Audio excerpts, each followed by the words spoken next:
Alhamdulillah wa syukurillah wa la hawla wa la quwwata illa billah. Assalatu wassalamu ala rasulillah wa ala alihi wa sahbihi wa wala. Rabbi shrah li sadri wa yassir li amri wahlul 'uqdatam min lisani yafqahu qawli. Amma ba'du. Bapak Ibu yang dirahmati Allah, alhamdulillah, puji syukur kita haturkan kehadirat Allah Subhanahu wa taala atas limpahan nikmat yang kita terima. Iman Islam tentunya yang harus kita jaga, dan penjagaan yang terbaik adalah dengan ilmu, dan ilmu yang terbaik adalah dibacakan Al-Quran dan dipelajari isinya, disampaikan di rumah di antara rumah-rumah Allah. Dan di antara ilmu yang wajib dengan pahami, harus dengan mengerti, yaitu tentang tauhid kepada Allah Subhanahu wa taala. Dan tauhid niku dibagi menjadi tiga, yaitu tauhid rububiyah, uluhiyah, dan asma wa sifat. Tauhid rububiyah itu mengenal Allah sebagai Rabb yang menciptakan kita semua, alam semesta dan seterusnya. Tauhid uluhiyah itu mengenal Allah sebagai satu-satunya yang wajib disembah dan tidak boleh disekutukan. Dan tauhid asma wa sifat itu adalah tauhid yang mengajarkan bagaimana Allah Subhanahu wa taala harus disucikan dalam nama-nama dan sifat-sifatnya. Pada pertemuan yang lalu saya sudah jelaskan sebagian dari tauhid uluhiyah, bahwasanya seorang manusia itu harus menyembah Allah saja, tidak boleh berbuat kesyirikan. Nah, pada pagi hari ini saya diminta untuk menjelaskan tentang penciptaan alam semesta dalam 6 masa. Ini materi yang saya susun termasuk paling lama dan paling sulit dari semua materi yang pernah saya sampaikan. Dan ini nek kula sampaikan ini nanti luhur nih, tenang. Ini nek kula sampaikan dari awal sampai akhir ini bisa sampai luhur, panjang. Yang pertama itu ada 10 ayat lengkap dengan tafsirnya. Yang kedua ada 7 hadis lengkap dengan syarahnya. Dan yang ketiga perkataan sejumlah ulama.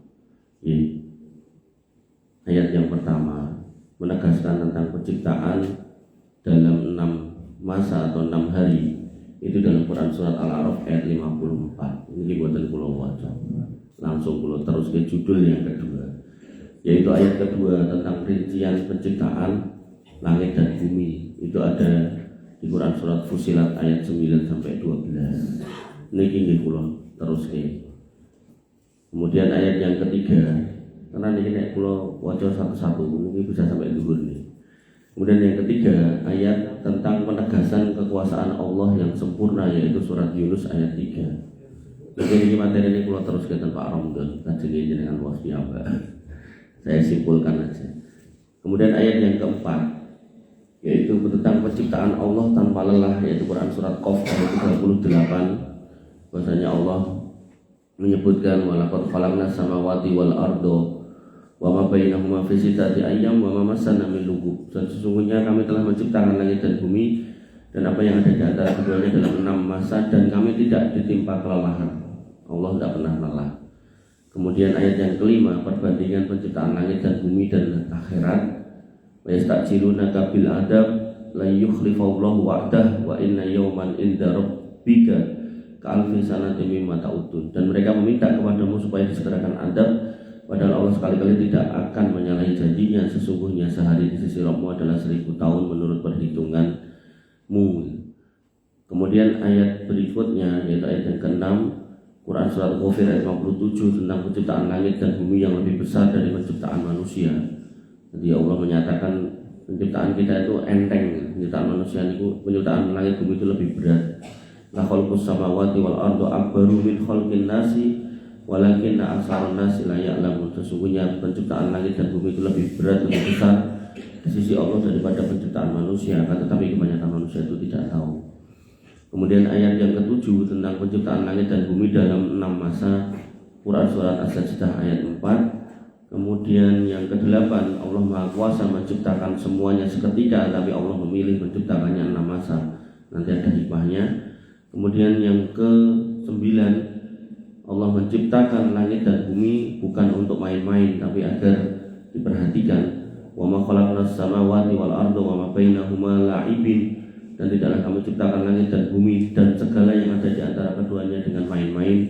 Lau aradna an nattakhidha lahwan lattakhadnahu min ladunna in kunna fa'ilin. Sekiranya kami tidak membuat sesuatu sebagai permainan, tentu kami membuatnya dari sisi kami sendiri jika kami menghendaki berbuat demikian. Tafsirnya kula pun lengkapi, nanti jenengan bisa baca sendiri. Nah, niku 10 ayat. Kemudian hadis ada 7, yaitu hadis yang pertama tentang rincian penciptaan dalam 7 hari. Hadis dari Imam Bukhari, dari Abu Hurairah radhiyallahu anhu, riwayat Muslim dalam kitab Az-Zuhud. Kemudian syarahnya juga ada, terus sampai 7. Nah, terus kita ringkasannya saja. Perkataan ulama niki saya berikan berapa lagi? Bentar. Terus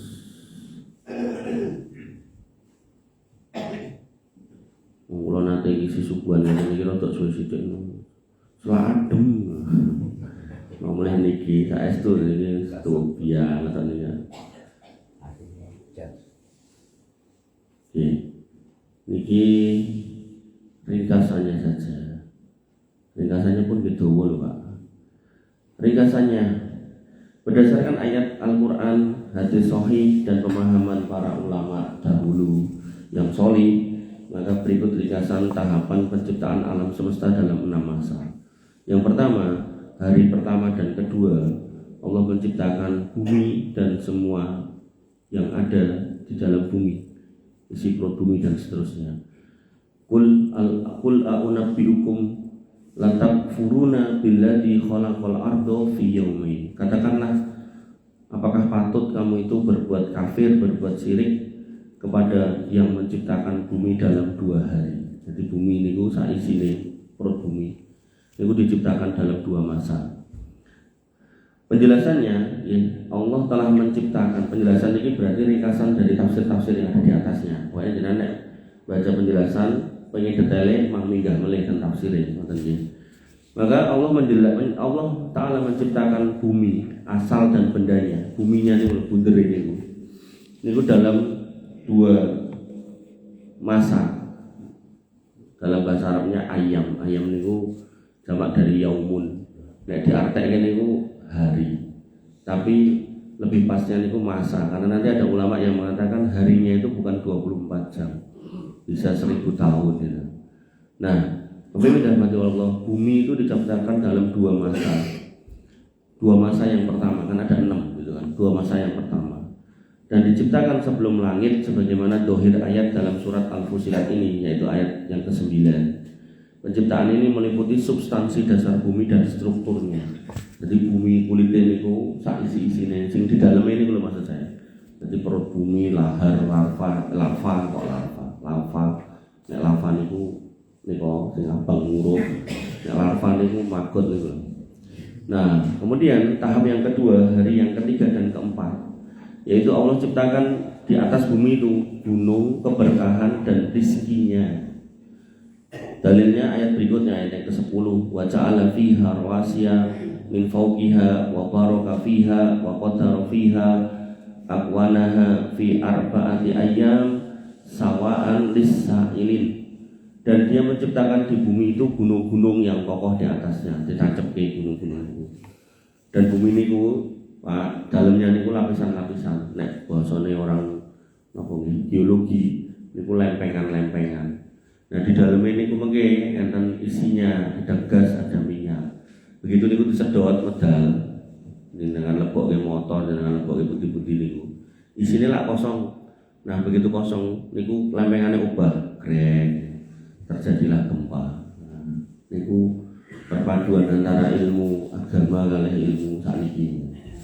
Maka pas ketika Nabi mengatakan hari kiamat itu gempa itu makin banyak. Karena kan orang itu masif itu untuk nyedot isi bumi. Termasuk kasus dan beberapa tempat di Indonesia. Niku kotanya padat, nggak ada serapan. Terus semua rumah punya sumur, pancepnya disedot. Akhirnya lemahnya ambles. Nah, itu yang terjadi di Pekalongan. Itu setahun turun berapa senti. Itu termasuk penurunan tanah yang paling cepat sak donya Pekalongan itu, sampai dibikin tanggul laut berapa meter gitu, 2 meter atau 3 meter, diperkirakan 5 tahun nanti baru banyune nglewati. Itu 2 tahun itu pun lompat airnya. Makanya Bapak Ibu rahmatullah Allah Subhanahu wa taala, manusia tidak bisa melawan alam. Alam di sini maksudnya Allah. Ini tidak bisa melawan Allah dalam konteks keseimbangan yang sudah Allah bikin. Kalau kita merusak itu mesti kena imbasnya. Sama halnya dengan Allah kasih hujan, itu sudah wa anzalna minas sama'i ma'an biqadar, tak doke enek takaran nih sesuai kebutuhanmu. Lah kok dalan serapannya enggak ada, selokannya mampet, sungainya kotor, ya banjir sudah. Hanya Bapak Ibu rahmatullah Allah Subhanahu wa taala, kita kalau terkait dengan alamnya harusnya berdamai, bukan malah bikin rumus sendiri. Nah kemudian berikutnya tadi gunung tadi, dan dia ciptakan di bumi itu gunung-gunung yang kokoh di atasnya sebagai pasak. Sebagai pasak itu nama bahasa Indonesia patok, sebagai patok. Artinya buat nobah nih kalau lempengan nih. Lah samangke kiamat itu dijudut niku pathoke niku digaprokke bluk gitu. Akhirnya ubah goyang terus diratake kabeh. Jadi yang semua yang joglang keuruk, semua yang dhuwur niku dadi rata. Jadi sudah tidak ada lagi napa joglangan, rata semua. Nah semua nanti bangkit dari orang yang pertama sampai yang terakhir. Bapak Ibu rahmatullah Allah Subhanahu wa taala, Dia memberkahinya, memberkahi bumi dengan isinya dan menentukan padanya kadar makanan di penghuninya. Nanti Allah yang memberikan rezeki di bumi. Kok dadak yang saja. Paribadane ada lho, nandur pari itu udah ceton niku yang mengizinkan tumbuh niku Allah. Hujan niku sing ngizinke medhuk niku Allah. Enggak perlu sedekah bumi, enggak perlu. Enggak perlu. Ya, itu sudah jelas Allah yang menciptakan semuanya. Enggak perlu aneh-aneh, enggak perlu. Nah, kemudian Bapak Ibu rahmatullah Allah Subhanahu wa taala, dan Dia menentukan padanya kadar makanan-makanan penghuninya dalam 4 hari. Maksudnya 4 hari itu hari ketiga dan hari keempat gitu. Kemudian ini sebagai penjelasan bagi orang-orang yang bertanya. Jangan bertanya atau pun kalau gawe penjelasan ini. Nah, penjelasannya adalah Allah telah menciptakan gunung-gunung yang kokoh di atas bumi. Allah memberkahi bumi dengan berbagai kebaikan. Allah menentukan kadar rezeki dan makanan di bumi. 4 hari yang disebutkan, 4 masa yang disebutkan mencakup 2 hari pertama ditambah 2 hari ini. Jenengan nek ten umbul mlaken niku, jenengan nek saged ampun mung renang tok, mak goleki umbule sumbere niku lho. Niku nek ngertos sumbere niku umbul-umbul kon jero lemah niku. Mang goleki menungso pundi sing iso ngetokne rae. Dan niku menungso mung garek nemu. Garek nemu karo masangi pipa gawe kolam renang entuk dhuwit coba. Ngono kuwi ya dadak disajeni. Dadak digaweke sambungan, ngomongnya nek ra digaweke ngono engko ndak banyune ora agung. Yo kleru nek digaweke gitu malah dibikin mampet sama Allah, selesai. Ngoten. Dan itu mudah buat Allah, Pak. Mampetnya ngoten niku cep ngoten gampil. Kun fayakun, selesai. Makanya klintu nggih. Ketika jenengan ngertos gunung niku sing damel Allah, lahare enten jeblok niku sing izinke Allah, napa dadak disajeni. Ngomongke genan jeblok, yo kleru to. Ya malah kudune niku diwiriti, didongani, istighosah kepada Allah, minta tolong ya Allah jangan sampai ini jeblok. Ya, penduduknya di situ tuh ngapalke Quran, ngaji niku sing bener, bukan malah buat sajen. Ya. Jadi niki tauhid rububiyah niki. Kemudian di Pulau Gadok itu ada tauhid uluhiyah. Makanya sedih saya kalau kemudian lihat ada orang kok judulnya sedekah bumi, golek nikmat dari bumi, sedekah laut, golek nikmat dari laut, tapi kemudian yang dia tuju bukan Allah tapi selain Allah. Itu sudah salah jalan, jauh salahnya. Kemudian yang ke tahap yang ketiga, hari yang kelima dan keenam, masih di Quran surat Fusilat tadi ayat 11 sampai 12. Jadi kunci detailnya itu di ayat 9 sampai 12 itu. Allah berfirman, "Sumastawa ilas sama'i wa hiya dukhanun." Kemudian Allah beristiwa menuju langit sana.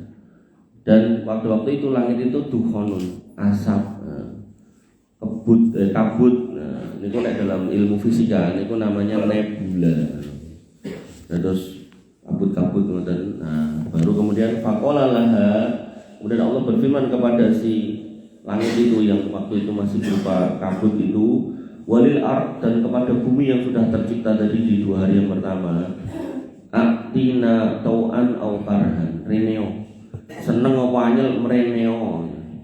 Kemudian qalata, si langit dan bumi itu pun berkata, ataina ta'i'in, kami mendatangi engkau ya Allah dengan senang hati. Nah, niki bumi kali langit. Pramila nek umpami nggih enten orang bermaksiat di muka bumi kok kemudian Allah mengatakan goyang sithik, goyang gampil. Ambles wong niku mereka sudah berikrar. Ataina ta'iin, kami akan mendatangi engkau dengan penuh ketaatan, dengan penuh senang hati. Faqadahunna sab'a samawat fi yawmaini wa auha fi kulli sama'in amroha, maka Allah akhirnya memutuskan atau menetapkan menciptakan 7 lapis langit. Nah, jadi ini pada periode yang ke-5 dan ke-6 langit itu dibikin berlapis, kabut tadi terus ditambah lapis-lapis. Nah nanti di dalam hadis lapisan ini jaraknya 500 tahun perjalanan. Terus diisilah malaikat-malaikat, tidak tersisa tempat sejengkal kecuali ada malaikat yang sujud. Nah, lapis-lapis langit ini ada malaikat yang sujud. Allah di paling yang atas sana, gitu kan. Itu bukan berarti mereka sujud tengajengi ngoten mboten, misal sop 1 berarti disujudi sop kalih mboten, sop 1 nyujudi imame mboten.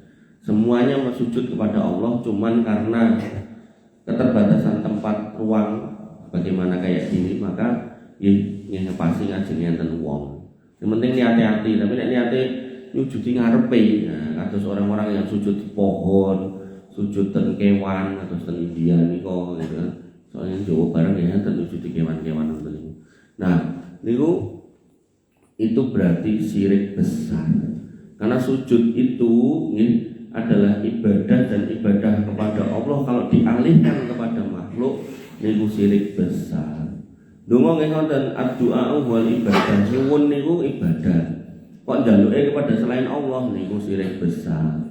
Njaluk ten wit ringin, njaluk ten kuburan, njaluk ten pundi meleh, kok njaluk sing aneh-aneh ngoten niku ten tempat-tempat enggak jelas ngoten niku, nah itu syirik besar. Saestu Pak. Dan niki saya sampaikan bukan saya benci sama apa yang mungkin terjadi di lingkungan, bukan. Justru ini bentuk kasih sayang kita para pendakwah kepada umat. Jangan sampai salahnya itu kok salah yang fundamental, salah yang fatal gitu. Nah umpama beda-beda fikih itu mungkin masih lah. Tapi kalau ini sudah akidah tauhid Pak, ampun klentu, ndak boleh klentu. Saestu jenengan bakal nyesel nek nganti tetap berjalan di atas kegiatan yang salah itu. Benar. Dan sudah saya bacakan kan ayat hadis ya pada pertemuan yang lalu kan, bagaimana hancurnya orang-orang yang berbuat kesyirikan di akhirat. Dan nanti dalam hadis syafaat yang panjang itu Pak, menungso itu dikumpulkan semua jenis menungso. Kemudian Allah katakan setelah Allah ciptakan lagi Tuhan-Tuhan yang disembah selain Allah. Berarti yo sing nyembah Nyiroro Kidul yo digaweke, sing nyembah Mbah Susraya yo didamelke, sing nyembah sinten Dewi Sri yo digaweke, sing nyembah Kebu ya Slamet yo digaweke, dibentukke sing nyembah salib yo digaweke, nyembah patung gaweke kabeh ringin yo digaweke. Kata Allah paranono sing mbok sembah kuwi. Dalam hadis syafaat yang sangat panjang, paranono. Mereka pun mendatangi. Ditanya satu-satu, dimulai dari orang Yahudi, lanjut orang Nasrani, lanjut orang-orang musyrik. Kowe biyen nyembah sapa? Mereka menjawab, kami nyembah si ini. Kata Allah, kadzabta dusta. Kowe kon nyembah aku, mah nyembah kono-kono. Terus kemudian ditanya, saiki njalukmu apa? Karepmu piye? Kowe pengen apa?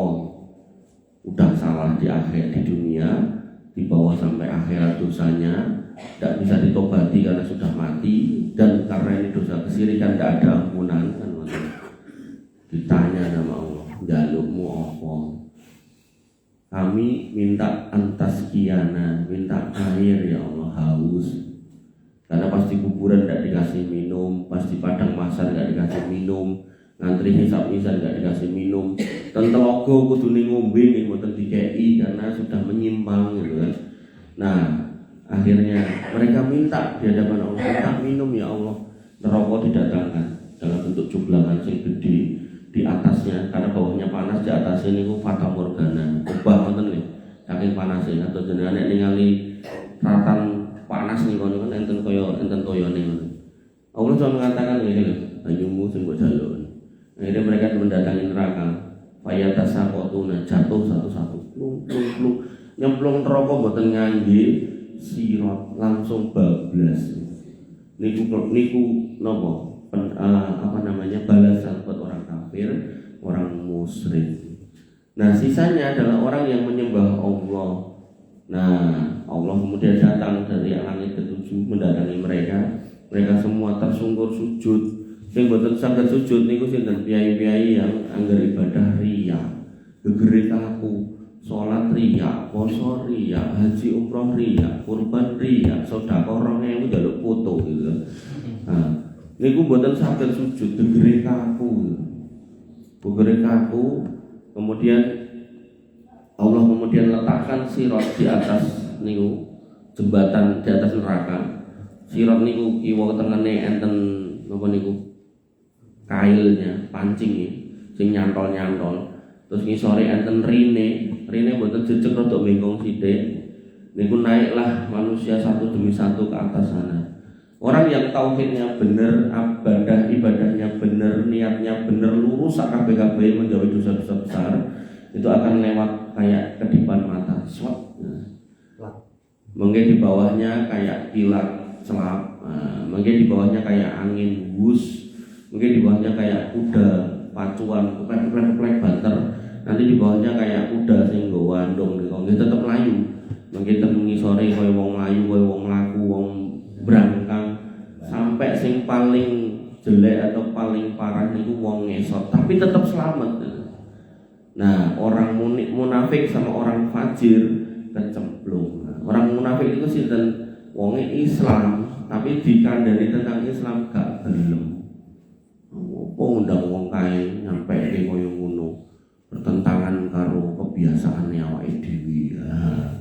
Atos nih bahasa-bahasa ngoten niku. Dan itu sudah dinas dalam Al-Qur'an, perkataan orang-orang yang nanti Allah akan berikan balasan neraka itu.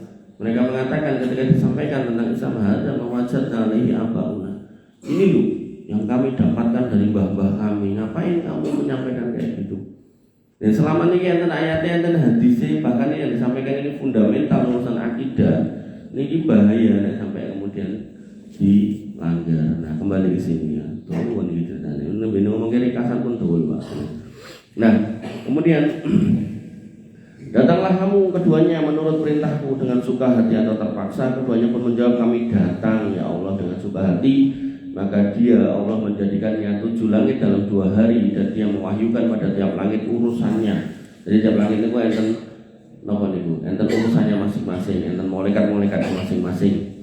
Nah, dan kami hiasi langit yang dekat dengan bintang-bintang. Langit yang dekat itu langit dunia. Nanti di dalam Quran surat Al-Mulk Allah mengatakan walaqad zayyana sama dunya bimasabiha wa ja'alnaha rujuman lisayatin. Kami jadikan langit dunia yang jenengan persani niku nek jenengan medal niku jenengan persani langit niku langit dunia. Kami kasih di situ masobi, jamak dari misbah. Misbah niku artinya lampu, tegese niku bintang, lintang-lintang niku. Nah, sebagai hiasan buat panjenengan plus tinggi bandemi setan-setan sing munggah nyolong berita. Kenapa setan munggah? Karena diparani menungso. Menungso sing pripun? Menungso sing ala. Sinten niku dukun, tukang ramal, orang normal gitu kan. Nah, itu mereka datang ke sana, penyembah-penyembah setan. Nah, itu mereka datang ke sana. Mereka ditangleti, dijaluki.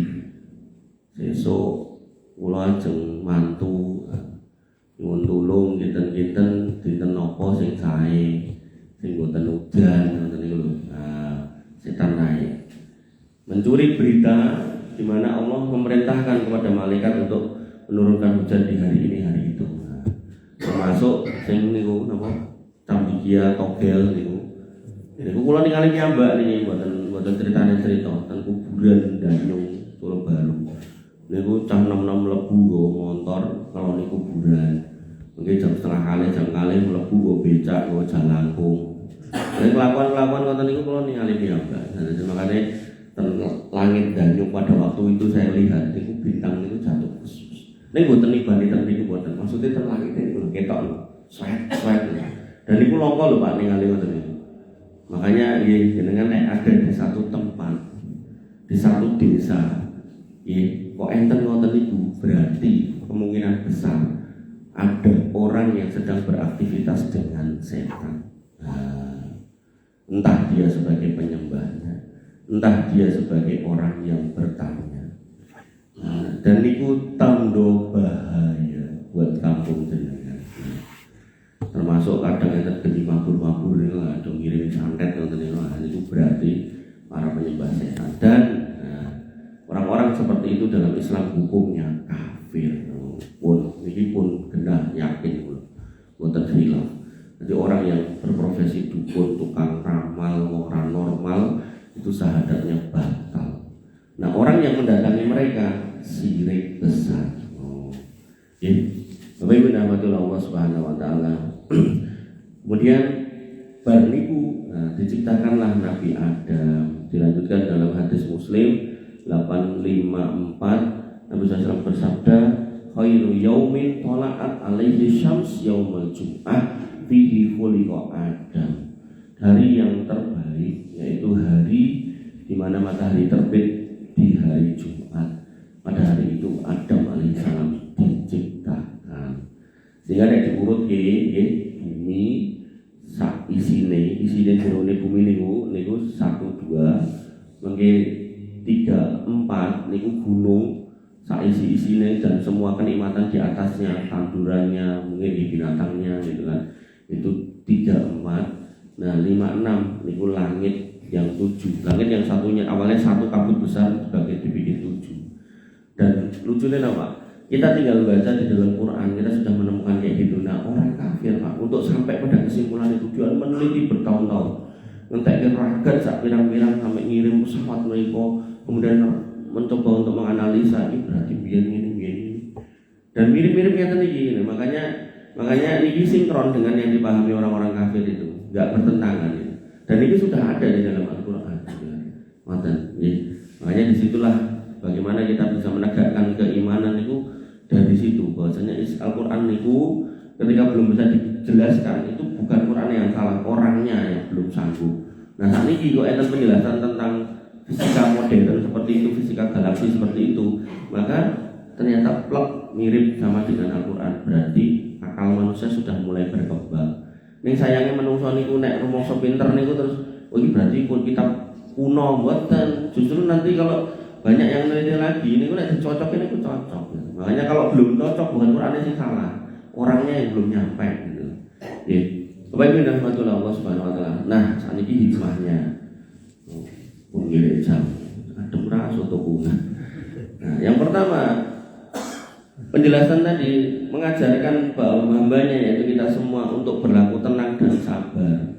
Maksudnya pripun? Allah ingin mengajarkan kepada kita semua agar boten kemrungsung dalam urusan-urusan yang kita lakukan dan agar bersikap tenang dan sabar dalam mencapai tujuan. Boten sak kemrungsung karena memang Allah juga dalam menciptakan alam semesta itu 6 masa, 6 waktu gitu. Itu menunjukkan bahwasanya ada proses dan ini ditegaskan oleh Ibnu Katsir rahimahullah liyu'allima ibadahu ar-rifqa wa tasabbuta fil umur. Ayat-ayat tentang penciptaan 6 masa itu ada banyak dan Allah memaksudkan untuk mengajarkan kita hambanya untuk berlaku lemah lembut dan tenang dalam semua urusan. Atau jenengan damel griya kan mundut sidine riyin, masang pondasine riyin, tunggah tembok riyin, bariku atap, bariku dilempong itu proses gitu kan. Nah, kemudian yang kedua, menampakkan keagungan penciptaan dan ketelitian ciptaannya. Maka dengan menciptakan yang bertahap, Allah menampakkan kepada kita semua keagungan penciptaannya. Berarti langit bumi ini gede, agung besar gitu kan. Sehingga kalau sudah seperti itu, berarti yang nyiptaknya ini luweh agung. Nah, Saat ini misal HP ganti bulan itu tambah canggih, kita akan mengatakan ini berarti sing gawe wong pinter. Mobil nek biyen niku sing nganggo listrik niku motor-motoran, mobil-mobilan ngoten niku to. Saat ini pun dadi mobil beneran. Bahkan nggih punenten bis listrik, sing dereng pesawat listrik. Wah, nek entek wis goblok. Nah, niku menunjukkan wong niku pinter gitu kan. Nah, maka dengan semua yang ada, dengan misal yang tani niku mau napa, mau ceklek niku satu tanduran gitu. Dengan nek ngertos niku, wah iki tengahe bolong tapi kemudian enek pange terus enek napa niku apa ya istilah biologi. Kula kan biyen belajar terus lali gitu. Nah, apa mulai lombok niku enten isine enten ngene sing iki abang dikremus pedes, sing jambu abang dikremus legi gitu kan. Sing talok dikremus. Nah, ngoten niku benten-benten rasane. Niku nek jenengan kersa menggali niku ndak ada cara lain kecuali jenengan akan mengagungkan Allah. Ora mungkin lho dadak iki berarti kesimpulannya aku kudu gawe sajen. Kesimpulan ngawur ndak gitu, Pak. Nggak ada tempat kecuali jenengan harus mengagungkan Allah. Makanya Allah mengatakan fasabbi bismi rabbikal adzim, bertasbihlah, sebutlah, agungkanlah, sucikanlah nama Rabbmu yang maha agung. Sabbihisma rabbikal a'la, sucikanlah nama Rabbmu yang maha tinggi, yang maha hebat, maha segala-galanya. Ibnu Qayyim al-Jauziyah mengatakan liyura ibadahu adzamata khalqihi wa diqqata son'ihi. Semua ini untuk menunjukkan kepada hambanya tentang keagungan penciptaannya, prosesnya, dan ketelitian dalam menciptakannya. Itu baru hikmah yang kedua. Hikmah yang ketiga, menunjukkan kesempurnaan kuasa dan hikmah Allah. Maka dengan menciptakan langit dan bumi dalam 6 masa, Allah Ta'ala menunjukkan kesempurnaan kuasanya dan keagungan hikmahnya. Sekiranya dia menciptakannya dalam sekejap mata, maka yang tampak hanyalah kuasanya. Dan terus Allah bisa kun fayakun, jadi bisa. Tapi nek ngoten niku jenengan ndak akan bisa mencermati. Oh, ada proses yang menunjukkan bahwasanya memang niku sesuatu yang besar yang dibikin. Tapi nek kun fayakun itu kaya wong sulapan ngoten niku. Nah, itu wah ngono tok. Ngoten niku lho ngremehke. Tapi nek jenengan dijelaskan tadi bumi karo isine. Oh, dadi bumi iki ana isine. Faktane memang bener, ada lahar, ada macam-macam. Kemudian gunung dan semua yang ada di atas bumi sebagai kenikmatan. Niku nggih jenengan bisa mirsani. Gunung men jenengan lampah nembe saking niku Cemoro Sewu, Cemoro Kandang napa minggah tekan dhuwur sego-segosan gitu kan. Butuh 8 jam, 7 jam tergantung kecepatan itu toh. Itu selemah itu kita. Makanya ketika Allah mengatakan dalam surat Al-Fatir, ya ayyuhan nas menungso kabeh antumul fuqara ilallah. Kowe iki wong lemah kabeh. Kalau kita lemah, mosok iya kita nyembah selain Allah. Masa iya kita membuat sajen. Kita lemah loh, Allah yang agung. Kan sing tak niki kan sing mbah iki mbah kuwi sing nunggu jarakan iki sing nunggu sendal iki niku napa enten wonge mboten enten. Mbok sing jenenge Mbah Susraya nggih mboten enten. Sampai detik ini kok orang tahu ketemu. Kula parani bengi-bengi ya ora enek. Dan itu sudah Allah nyatakan di dalam Al-Qur'an, illa asmaun samaitumuha antum wa abau. Iku mung jeneng sing mbok gawe-gawe karo bapak-bapakmu biyen, gak ono asline. Bahkan nek jenengan kersa nyuwun selamat niku nggih jalannya cuma dari Allah. Jenengan tiap ba'da salat niku Allahumma antas salam minkas salam. Ngoten to? Abarokta ya dzal jalali wal ikram. Ya Allah, Engkau lah sang pemberi keselamatan. Hanya dari Engkau lah keselamatan. Maha besar, maha suci Engkau, ya Allah, yang memiliki segala kemuliaan. Kan gitu kita menyatakan. Mosok pernyataannya gitu, prakteknya buatan gitu gimana? Jenengan ketika kalian gawe jenengan bu, supaya sing tak kersane mung kowe, lah mlaku ning pasar lirak-lirik, dodol bakul. Niku nek gawe jenengan ten wingi kok disampluk belanjanan jenengan. Niku menungso niku harus sinkron kok sama sesama manusia, apalagi sama Allah. Allah tuh ndak mau kalau kemudian dikhianati seperti itu. Nggih. Bapak Ibu dan Allah Subhanahu wa taala, hikmah yang keempat mengajarkan pentingnya bertahap dalam pekerjaan. Pekerjaan yang besar memerlukan waktu dan tahapan, tidak datang sekaligus. Ini adalah pelajaran penting bagi hamba-hamba Allah dalam melakukan pekerjaan. Jadi ada putra, dia kan TK, SD, SMP, SMA, kuliah, sekadar ragat, seluruh nduk le, untuk sekadar ragat telu sisan nduk le, umum Pak ini sugi, akhirnya rampung terus S3, akhirnya daftarnya ini buatan mungkin daftar cleaning service buatan mungkin S3 ya daftarnya dosen kan buatan dong, daftarlah jadi dosen kan buatan sesuai dengan ilmunya, maka itu proses dengan juga paham, maka dengan penciptaan langit dan bumi, Allah pengen nunjukkan ada proses. Nah saat ini banyak orang tuh nggak pengen proses, belum nikah, nggak belum kerja itu nggak belum proses, gitu kan? Gitu. Pengennya senengnya tok, rekosone moh, ya kan? Belum nikah, duwe bojo, duwe anak, ini kan belum mau pengen lah, bahaya. Ya kacau nih tuh, itu jadi mantu nih pengen ngetak. Jadi kamu loh, itu semua orang tuh bapak kulo niku cerita, piye mas mantu kula, piye, gak kerja, terus, dilokke karo anak kuliahane, adik ipare, mas iku wong lanang yo kerja, malah anakku malah dikeprok helm to.